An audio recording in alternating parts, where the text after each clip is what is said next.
तो चलिए आज हम लोग बात करने वाले हैं कक्षा 9 हिंदी का वे सभी प्रश्न जो कि आपको परीक्षा में पूछा जाएगा, यानी कि आपका वायरल क्वेश्चन पेपर। और ये क्वेश्चन पेपर आपके परीक्षा में पूछे जाएंगे, ठीक ना। तो चलिए हम लोग इसके प्रश्न को पहले ही जान लेते हैं ताकि आपको परीक्षा में पूरा का पूरा अंक लाने में यह प्रश्न मदद करेगा। तो चलिए पहला जो आपको मिलेगा, पहला एक आपको गद्यांश मिलेगा। तो सबसे पहले हम लोग गद्यांश को पढ़ लेते हैं और उसके बाद इससे प्रश्न को देखेंगे और इसका उत्तर भी जानेंगे। तो गद्यांश क्या कह रहा है बच्चों? गद्यांश कह रहा है कि महात्मा गांधी का जन्म 2 अक्टूबर 1869 को गुजरात के पोरबंदर में हुआ था। ये पहला लाइन हो गया। आप एक एक लाइन को आप याद करते जाइए ताकि आपको एग्जाम तब के आपको ऑब्जेक्टिव आप आसानी से बना सकते हैं, ठीक ना। तो पहला प्रश्न था कि महात्मा गांधी का जन्म 2 अक्टूबर 1869 को गुजरात के पोरबंदर में हुआ था और उनका नाम मोहनदास करमचंद गांधी था, ठीक ना। गांधी जी सत्य और अहिंसा के पुजारी थे, ठीक ना। गांधी जी सत्य और अहिंसा के पुजारी थे। उन्होंने स्वतंत्रता संग्राम में महत्वपूर्ण भूमिका निभाई और भारत को स्वतंत्रता दिलाने में अपना जीवन समर्पित कर दिया, ठीक ना। यानी कि उन्होंने पूरा जीवन समर्पित कर दिया। उनका प्रमुख सिद्धांत सत्याग्रह था, जिसमें उन्होंने अन्याय के खिलाफ अहिंसात्मक संघर्ष की बात की। गांधी जी का जीवन सादगी और आत्मनिर्भरता का प्रतीक था।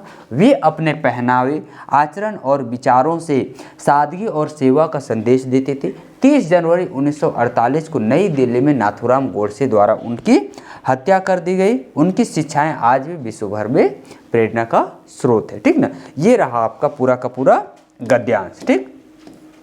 अब हम लोग क्या करते हैं कि इसके प्रश्न को देखते हैं। और उससे पहले अगर जो भी वीडियो को देख रहे हैं, अगर आप चाहें तो स्क्रीनशॉट अगर लेना चाहें बाद में पढ़ने के लिए तो आप स्क्रीनशॉट भी ले सकते हैं, ठीक ना। फिर अब चलते हैं हम लोग इसके प्रश्न की ओर। प्रश्न यहाँ पे पूछा गया है कि महात्मा गांधी का जन्म कब और कहाँ हुआ था। तो महात्मा गांधी जी का जन्म कब और कहाँ हुआ था? तो 2 अक्टूबर 1889 कहाँ पे हुआ था बच्चों? पोरबंदर में हुआ था, ठीक ना। कहाँ हुआ था आकाश? 2 अक्टूबर 1989 को पोरबंदर में हुआ था, ठीक ना। कहाँ पे हुआ था? पोरबंदर में। चलिए आप लोग का गलत जवाब नहीं दीजिए। फिर अगला प्रश्न है आपका, गांधी जी का प्रमुख सिद्धांत क्या था, ठीक ना। गांधी जी का प्रमुख सिद्धांत क्या था? सामाजिक समानता, अहिंसात्मक संघर्ष यानी कि सत्याग्रह, या फिर आर्थिक विकास या सैन्य बल का उपयोग। तो इनका प्रमुख सिद्धांत क्या था बच्चों? अहिंसा, ठीक ना। अहिंसा, संघर्ष, सत्याग्रह इनका प्रमुख सिद्धांत था, ठीक ना। चलिए फिर अगला सवाल का जवाब विनीत बताएगा, ठीक ना, कि महात्मा गांधी के जीवन का प्रमुख गुण क्या था, ठीक ना। महात्मा गांधी के जीवन का प्रमुख गुण क्या था? विलासिता और ऐश्वर्य, सादगी और आत्मनिर्भरता, वैज्ञानिक सोच, युद्ध और क्रांति। क्या होगा जल्दी बताओ? सादगी और आत्मनिर्भरता, ठीक ना। ऑप्शन नंबर बी क्या हो जाएगा आपका बिल्कुल सही जवाब, यानी कि विनीत थोड़ा सा ध्यान देके पढ़ रहा है। अगला प्रश्न है कि महात्मा गांधी को सत्य और अहिंसा का पुजारी क्यों कहा जाता था? बताओ आकाश, बताओ कि महात्मा गांधी को सत्य और अहिंसा का पुजारी क्यों कहा जाता था? क्योंकि वो हमेशा सच बोलते थे, क्योंकि उन्होंने हिंसा का विरोध और सत्य का प्रचार किया, क्योंकि उन्होंने अपनी आत्मकथा लिखी, या फिर क्योंकि वे भारत के पहले प्रधानमंत्री थे? क्यों उन्हें सत्य और अहिंसा का पुजारी कहा जाता था? ऑप्शन नंबर ए बिल्कुल गलत जवाब, क्योंकि उन्होंने हिंसा का विरोध किया और सत्य का प्रचार किया, ठीक ना। तो आपका सही जवाब क्या हो जाएगा? ऑप्शन नंबर बी, यानी कि आपने फिर से एक जवाब गलत दिया, यानी कि आपका लगभग सभी सब्जेक्ट में थोड़ा सा गड़बड़ी है, आपको देखने की आवश्यकता है। तो ये रहा आपका 4 जो ऑब्जेक्टिव प्रश्न देखें वो गद्यांश से था। अब आपका पद्यांश आ जाएगा, यानी कि एक कविता दिया गया है, पहले कविता को पढ़ेंगे फिर इसके प्रश्न उत्तर भी देखेंगे, ठीक ना। यहाँ पे कविता आपसे पूछ रहा है कि यहाँ झरनों का संगीत है वन का हरियाली रंग, यहाँ झरनों का संगीत है वन की हरियाली रंग, यहाँ धरा का हर कोना भारत में, भारत है मन में उमंग, पर्वत जंगल नदियाँ फूल सब में छिपी कहानी, आदिवासियों की धरोहर संस्कृति है अनमोल निशानी, ठीक ना। माटी में जो गंध है वो मेहनत की पहचान, झारखंड की भूमि से जुड़ा हर इंसान, यहाँ त्योहारों की छटा दिलों का खींच लाए,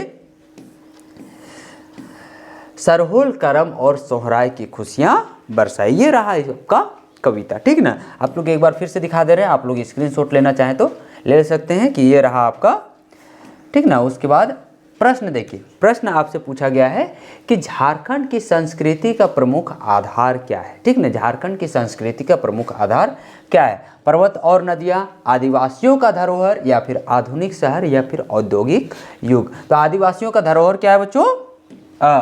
झारखंड की संस्कृति का प्रमुख आधार क्या है बच्चों? आदिवासियों की धरोहर। ठीक ना, ऑप्शन नंबर बी। आप लोग भी जो जान रहे हैं साथ साथ में कमेंट करते जाइए। ठीक ना, फिर देखिए, झारखंड की भूमि की गंध किससे जुड़ी हुई है? झारखंड की भूमि की गंध किससे जुड़ी हुई? मेहनत, फूलों से, बारिश, योश, नृत्य से, या फिर त्यौहार से? किससे जुड़ा हुआ है बच्चों?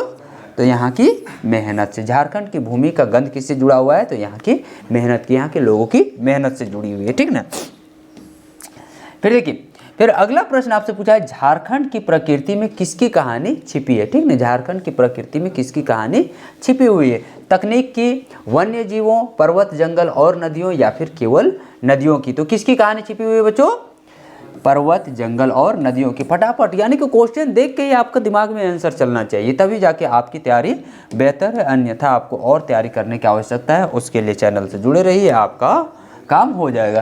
फिर अगला प्रश्न है कि गद्यांश में झारखंड के कौन कौन से त्योहारों का वर्णन है? ठीक ना, यह जो गद्यांश पढ़े इसमें कौन कौन से त्योहार का वर्णन है? दीपावली और होली, ईद और क्रिसमस, सरहुल, करम और सोहराय, या फिर पोंगल और बैसाखी? तो कौन से त्यौहार का वर्णन किया गया है बच्चों? तो ये झारखंड का वर्णन किया गया है, यानी कि झारखंड में कौन कौन से त्यौहार मनाए जाते हैं। सभी लोग जानते हैं कि सरहुल है, करम है और सोहराय, ये सभी झारखंड के प्रमुख त्यौहार है। अगर हम बात करते हैं दिवाली और होली, तो ये पूरे भारत में मनाया जाता है, ये झारखंड में ही नहीं पूरे भारत में। लेकिन अगर मुख्य रूप से इन सभी पर्वों की बात करें तो ये झारखंड में ही मनाया जाता है। तो आप लोग कई बार कॉमन सेंस का भी प्रयोग करके इसका जवाब दे सकते हैं। अब रहा आपका ग्रामर से क्वेश्चन, ठीक है ना, यानी कि हिंदी ग्रामर से क्वेश्चन, हिंदी व्याकरण से क्वेश्चन पूछ रहा है, निम्नलिखित में से कौन सा शब्द पुल्लिंग है?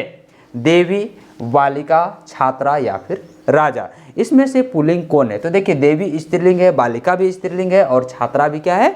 स्त्रीलिंग है। तो यहाँ पे पुल्लिंग शब्द कौन सा है बच्चों? राजा आपका क्या है? पुल्लिंग शब्द है। ठीक ना, फिर अगला प्रश्न है कि सूर्यास्त में अस्त से पहले जोड़ा गया सूर्य क्या है? ठीक ना, प्रत्यय है, मूल शब्द है, उपसर्ग है, या फिर समास है? तो क्या है? सूर्यास्त में अस्त सबसे पहले, सूर्यास्त में अब शब्द अस्त सबसे पहले सूर्य जो जोड़ा गया उसको हम लोग क्या कहते हैं बच्चों? उन्हें हम लोग उपसर्ग कहते हैं। और जो बाद में लगाया जाता है उसे हम लोग क्या कहते हैं? प्रत्यय कहते हैं। तो यहाँ पे सूर्यास्त में अस्त से पहले जोड़ा गया सूर्य क्या है? यह सूर्य क्या है? तो वह उपसर्ग है। ठीक ना, कोई दिक्कत नहीं ना आकाश? चलो, फिर अगला प्रश्न देखिए, अगला प्रश्न आपसे पूछा है, निम्नलिखित में से कौन सा शब्द उपसर्ग से बना है? ठीक ना, इसमें से कौन सा शब्द उपसर्ग से बना हुआ है? पुनर्जन्म, मिठास, विद्यालय, या फिर कर्मठ? तो निम्नलिखित में से कौन सा शब्द उपसर्ग से बना हुआ है? कौन सा शब्द उपसर्ग से बना हुआ है बच्चों? पुनर्जन्म। ठीक ना, कौन सा शब्द उपसर्ग से बना है? पुनर्जन्म। ठीक ना, अगला प्रश्न देखिए, उन्नति का विलोम क्या है? उन्नति का विलोम शब्द क्या है?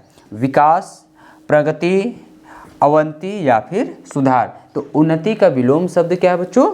उन्नति का विलोम शब्द है अवंति। ठीक ना, उन्नति का विलोम शब्द क्या है?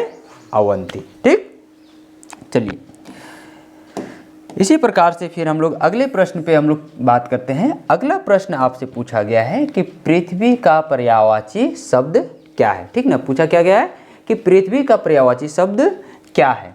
धरती, गगन, पर्वत, या फिर वायु? तो पृथ्वी का पर्यायवाची क्या है बच्चों? पृथ्वी का पर्यायवाची है धरती। ठीक ना, पृथ्वी को और नाम से क्या नाम से जाना जाता है? तो धरती नाम से जाना जाता है। ठीक ना, तो आपका सही जवाब क्या हो जाएगा? ऑप्शन नंबर ए, धरती। ठीक ना, चलिए अगला प्रश्न आपसे पूछा है कि निम्न में से अशुद्ध वाक्य कौन सा है? ठीक ना, निम्न में से इसमें से अशुद्ध वाक्य कौन सा है? बच्चों ने मैदान में खेला, एक शब्द ये है। दूसरा है कि मुझे तुम्हारे साथ जाना है, वे सुबह जल्दी उठता है, बारिश होने लगी। इसमें से अशुद्ध वाक्य कौन सा है? तो अशुद्ध वाक्य कौन सा है बताओ? वे सुबह जल्दी उठता है, ये आपका क्या है? अशुद्ध वाक्य है, बाकी सब शुद्ध वाक्य है। चलिए फिर अगला प्रश्न देखिए, अगला प्रश्न, निम्नलिखित में से किस शब्द की वर्तनी शुद्ध है? ठीक ना, यहाँ पे से देखना है कि कौन सा शब्द का वर्तनी शुद्ध है। एक समर्पण इस प्रकार से लिख सकते हैं, या फिर समर्पण इस प्रकार से, समर्पण या फिर समर्पण। इसमें से चारों में से शुद्ध कौन सा है? तो चारों में से शुद्ध कौन है? ये वाला समर्पण क्या है? शुद्ध है, बाकी अशुद्ध है। ठीक ना, इस प्रकार से हम लोग समर्पण नहीं लिख सकते हैं, समर्पण हम लोग इस तरह से लिखते हैं। ठीक ना, फिर अगला प्रश्न देखिए। अगला प्रश्न पूछा है, नाक कटना मुहावरे का सही अर्थ क्या है? नाक कटना मुहावरे का सही अर्थ क्या है? सम्मान खोना, चोट लगना, नाक से खून आना, या फिर नाक की सुंदरता का खत्म होना। तो नाक कटना मुहावरे का सही अर्थ क्या बच्चों? सम्मान को खो देना। ठीक ना, यानी सम्मान यानी कि अपना इज्जत मान सम्मान को खो देना, उसी को हम लोग क्या कहते हैं? नाक कटाते हैं। जैसे आप लोग की उम्र में जैसे कोई लड़का लड़की क्या हो गया, कहीं किसी के साथ भाग गया, तो बाप कहता है कि वो मेरा नाक कटा दिया है ना, यानी कि उसका सम्मान खो गया। आप लोग से उम्मीद करते हैं कि आप लोग इस तरह के बच्चे तो नहीं हैं, है कि नहीं? बाकी विनीत पे हम लोग को भरोसा एकदम नहीं है कि नहीं? क्या विनीत कभी भाग सकता है यार, इसका चाल चलन ही खराब हमको लगता है। हाँ, वो तो हमको समझ में आ रहा है तुम्हारा लक्षणवे देख के। अच्छा, रात को ही 12 बजे इंस्टाग्राम में क्या करते रहता है? हाँ ना वीडियो। अच्छा, वीडियो इंस्टाग्राम में कौन सा ऐसा वीडियो आता है जिसको 12 बजे रात तक देखते रहते हैं? आदमी मूवी भी देखता तो अरे मूवी भी देखता है आदमी, 2 घंटा नहीं देख पाता है इसको यार। 12 बजे 1 बजे 2 बजे रात तक ही जो ऑनलाइन इंस्टाग्राम में कोई, तो भैया हम लोग को भरोसा नहीं है। हम जान रहे हैं कि तुम्हारा लक्षण खराब है। कभी न कभी देखो, जब भी ऐसे करना भैया, इसको फंसा के मत जाना। ठीक ना, है कि नहीं बाबू? अच्छा बताओ यार, बहुत खतरनाक पीटता है पुलिस। हाँ भाई, बड़ा खतरनाक, और सबसे पहले ना दोस्त लोग को पीटता है। तो हम तो कहते हैं भैया ऐसे लोग से दोस्ती दूर रखो। तो कौन देना पिटा देगा ना, पता भी नहीं चलेगा। अच्छा, अभी हाल फिलहाल में देखो, बरियातू का एक लड़की भागी थी। ठीक ना, हाँ, वही सर की भतीजी थी। ठीक ना, भागी थी अभी यार। अच्छा ठीक है, छोड़िए। हाँ, तो पूरा खतरनाक अभी पूरा, और जितना उसका दोस्त लोग था सबका FIR दर्ज कर दिया। अब पुलिस आया, अब लड़की भागी थी भैया, तो लेडीज़ पुलिस आई, लड़की लोग को उठा के लगे थाना में दन आके पीट दी। अरे वो जो क्या बोलते हैं वो सर, हाँ बता दें। ठीक ना, चलो अगला प्रश्न है कि पढ़ाई करना जरूरी है, इस वाक्य में क्रिया शब्द कौन सा है? ठीक ना, पढ़ाई करना जरूरी है, इसमें क्रिया शब्द कौन सा है? पढ़ाई करना जरूरी या फिर है? तो पढ़ाई करना में क्रिया कौन सा है बच्चों? करना। ठीक ना, तो जिसके अंत में क्या रहता है? ना रहता है, उसी को हम लोग क्या कहते हैं? क्रिया कहते हैं। जैसे खाना में ना है तो खाना क्या हो जाएगा? क्रिया हो जाएगा, है कि नहीं? खाना, नहाना, धोना, पीना, जिसमें भी ना अंत में क्या रहे, ना लगे, वो क्या हो जाएगा? क्रिया हो जाएगा। ठीक है ना, चलिए फिर अगला प्रश्न देखिए। अगला प्रश्न है, वह धीरे धीरे चलता है, इस वाक्य में क्रिया विशेषण शब्द कौन सा है? वह धीरे धीरे चलता या फिर है? तो वह धीरे धीरे चलता है, इस वाक्य में क्रिया विशेषण शब्द कौन सा है? तो क्रिया विशेषण शब्द कौन सा है बच्चों? धीरे धीरे। ठीक ना, क्या हो जाएगा इसका सही जवाब? धीरे धीरे। ठीक ना, यह आपका क्रिया विशेषण शब्द है। ठीक, चलिए फिर अगला प्रश्न देखिए। अगला प्रश्न है आपका, वह स्कूल जाता है और किताबें पढ़ता है, वाक्य का प्रकार क्या है? ठीक ना, वह स्कूल जाता है और किताब पढ़ता है, इसमें किताबें पढ़ता है, वाक्य का प्रकार क्या है? यह एक सरल वाक्य है, मिश्र वाक्य है, संयुक्त वाक्य है, या फिर इसमें से कोई नहीं? तो यह किस प्रकार का वाक्य बच्चों बताओ? यह एक संयुक्त वाक्य है। ठीक ना, वह कहाँ जा रहा है बच्चों? स्कूल जा रहा है। ठीक ना, वह कहाँ जा रहा है? स्कूल जा रहा है, तो ये संयुक्त वाक्य हो गया। ठीक ना, फिर अगला प्रश्न है, दांत खट्टे करना का अर्थ क्या है? मुंह बनाना, बहुत परेशान करना, पराजित करना, या फिर दांत खराब करना? तो इसका सही अर्थ क्या है बच्चों? पराजित करना। ठीक ना, दांत खट्टे करना का मतलब क्या हो गया? पराजित करना। ठीक, मतलब किसी को भी कोई भी चीज़ में हरा देना, उसी को कहते हैं पराजित करना।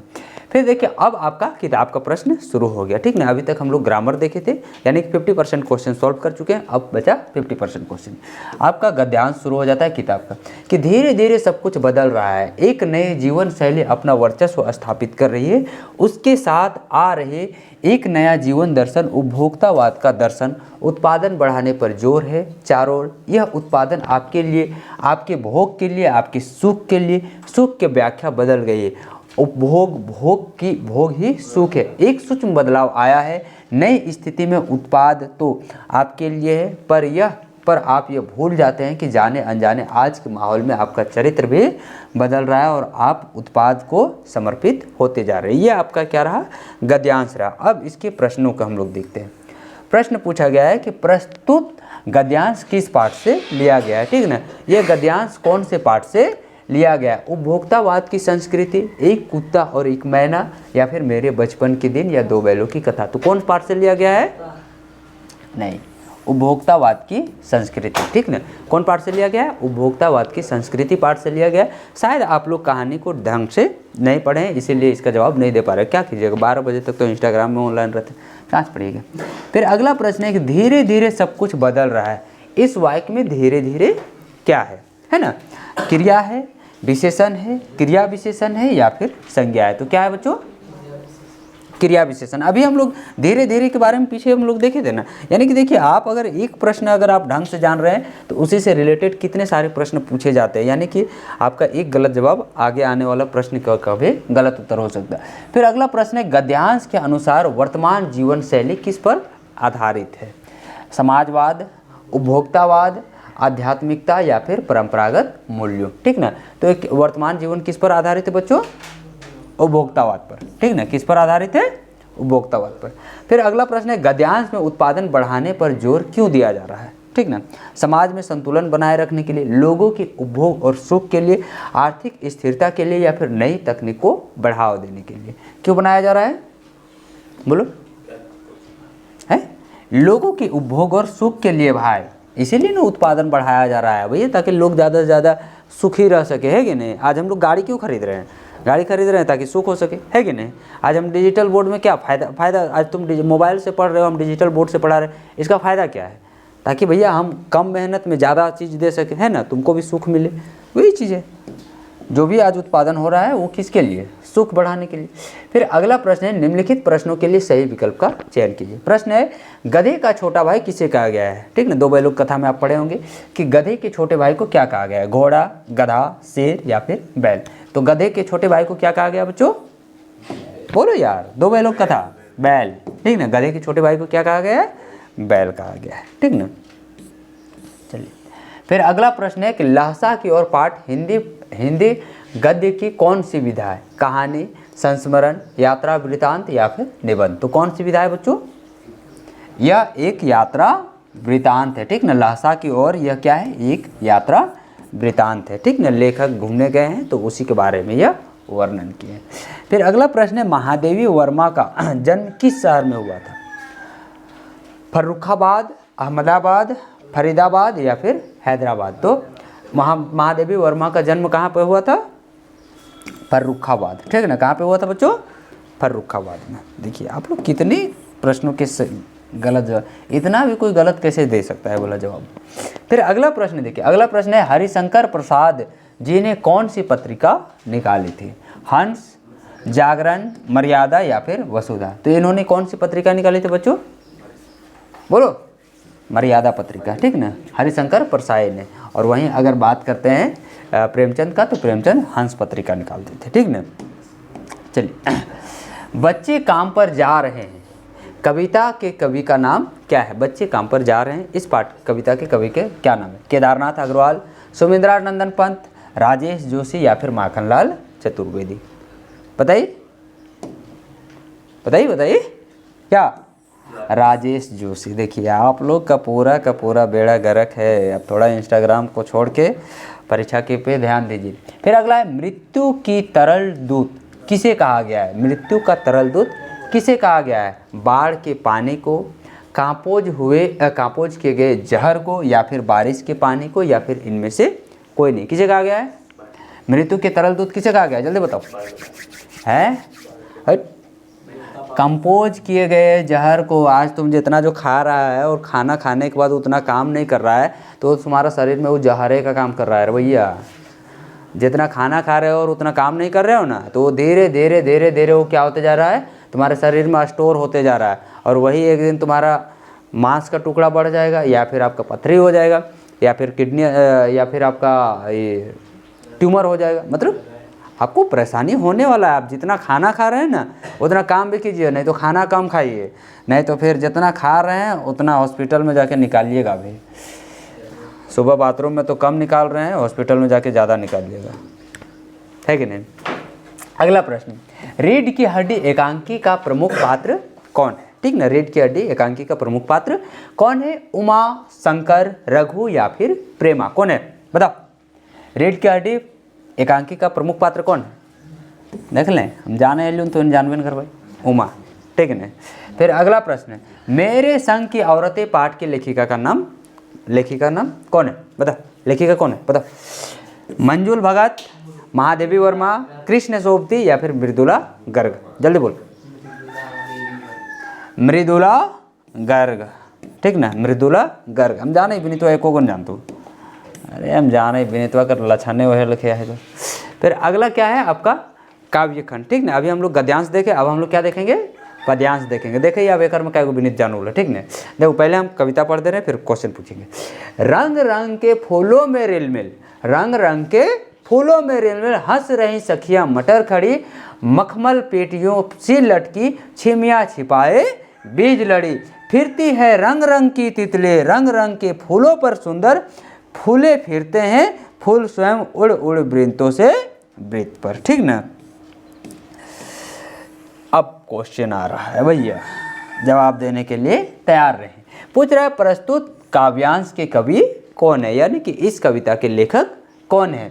सुमित्रा नंदन पंत, केदारनाथ अग्रवाल, माखनलाल चतुर्वेदी या फिर सर्वेश्वर दयाल सक्सेना? जल्दी बताओ विनीत, कौन है? वेरी, इतना भी कोई गलत कैसे जवाब दे सकता है? आपका ऑप्शन नंबर ए आपका सही जवाब होगा, डी आपका बिल्कुल गलत जवाब है ना। तो आपको मिलता है यहाँ पे 0 अंक और आप पहुँचते हैं अगले 7 करोड़ के सवाल पे। चलिए अगला प्रश्न है कि इस काव्यांश में रंग रंग के फूलों से कवि क्या व्यक्त करना चाहता है? प्रकृति की विविधता, फूलों की महक, फूलों का आकार या फिर फूलों की संख्या? कवि क्या व्यक्त करना चाह रहा है बच्चों? प्रकृति, बोल बोल बोल, प्रकृति की विविधता। वेरी गुड, आपने जीता 7 करोड़, लेकिन पहले जवाब दे चुके थे, इसलिए आपका कुल बैलेंस बन जाता है 0।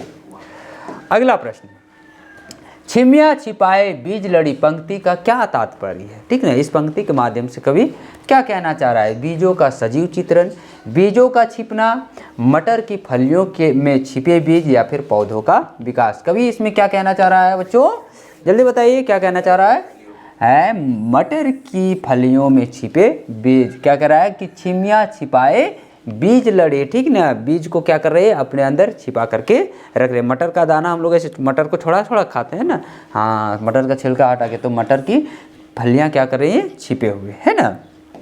फिर अगला प्रश्न, प्रस्तुत काव्यांश किस कविता से लिया गया है? ग्रामश्री, मेघ आए, हरितिमा या फिर प्राकृतिक सुषम? किससे लिया गया है बच्चों? जल्दी बोल। ग्रामश्री से लिया गया है। किससे लिया गया है? ग्रामश्री कविता से यह पंक्ति लिया गया है। अब अगला प्रश्न, निम्नलिखित प्रश्नों का सही विकल्प का चयन कीजिए, ठीक ना। अगले 4 प्रश्न आपको जल्दी जल्दी देना है। कबीरदास के अनुसार ईश्वर कहाँ रहते हैं? प्रत्येक प्राणी के हृदय में, मंदिरों में, काशी में या फिर कैलाश पर्वत में? तो कहाँ रहते हैं बच्चों? प्रत्येक प्राणी के हृदय में ईश्वर वास करते हैं, ठीक ना। मुँह को कहाँ ढूंढे बंदे, मैं तो तेरे पास में, ना तो देवल ना मैं मस्जिद ना काबा कैलाश में, है ना। यानी कि ईश्वर कहाँ पे रहते हैं? सभी लोगों के हृदय में। फिर अगला प्रश्न है कि वाक की अगला प्रश्न है वाक का शाब्दिक अर्थ क्या है? वाणी, दोहा, व्याख्या या फिर पद? क्या है बच्चों? जल्दी बोलिए। वाणी, वेरी गुड जवाब। क्या है आपका सही जवाब? वाणी, है ना। चलिए फिर अगला है रसखान का काव्य भाषा क्या है? अवधी, मैथिली, ब्रजभाषा या फिर संस्कृत? तो रसखान की काव्य भाषा क्या है बच्चों? जल्दी बोलिए। अरे ब्रजभाषा में ये लिखते थे, कविता का शुरुए में लिखल है, ठीक ना। फिर अगला प्रश्न है मेघ आए कविता में मेघ का आगमन किस रूप में हुआ है? बालक, हाथी, जल या फिर मेहमान? किस रूप में हुआ है बच्चों? अरे बालक के रूप में हुआ है, ठीक ना। मेघ आए कविता में मेघ का आगमन किस रूप में हुआ है? बालक के रूप में, ठीक ना। तो अभी हम लोग 40 प्रश्न देखे और 40वां प्रश्न आपके लिए बहुत ही महत्वपूर्ण था। अगर वीडियो अच्छा लगे तो लाइक करें और नया आए तो फिर कहने की बातें नहीं, चैनल को सब्सक्राइब कर लें। फिर मिलेंगे नए वीडियो में, तब तक के लिए धन्यवाद।